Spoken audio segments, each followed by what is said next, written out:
כשהשמיים נראים ככה לפני ההמראה, אין פלא שהטיסה נראית ככה בהמשך. אבל נתחיל מההתחלה. זה היה בוקר נטול רוח, וכשאין רוח אני צריך לייצר אותה, בריצה. זה גם היה בוקר נטול כוחות, ככה שהתקשיתי לייצר ריצה איכותית, והמראתי רק בניסיון החמישי. החלטתי לנצל את הבוקר המעונן ונטול הרוחות כדי לטוס לכיוון מזרח עמק חפר.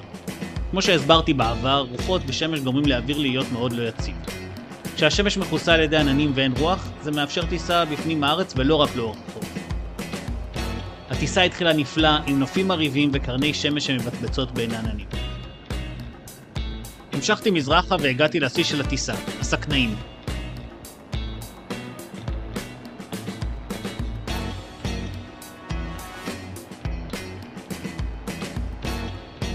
אני מקווה שאפשר לראות את זה, אבל מעבר לסכנאים שרואים קרוב אלינו, כל הגדה המרוחקת של המאגר מלאה בסכנאים. הקפדתי לטוס רחוק מהם בעיקר כדי לא להפחיד אותם ולא להשפיע על חייהם.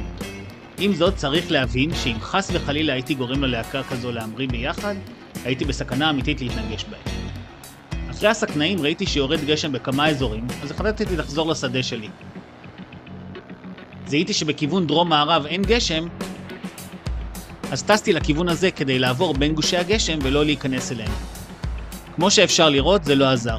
בהתחלה זה התחיל כטפטוף קל, אבל זה הלך והתגבר עד שזה הרגיש ממש גשם. ככה טסתי במשך כ10 דקות.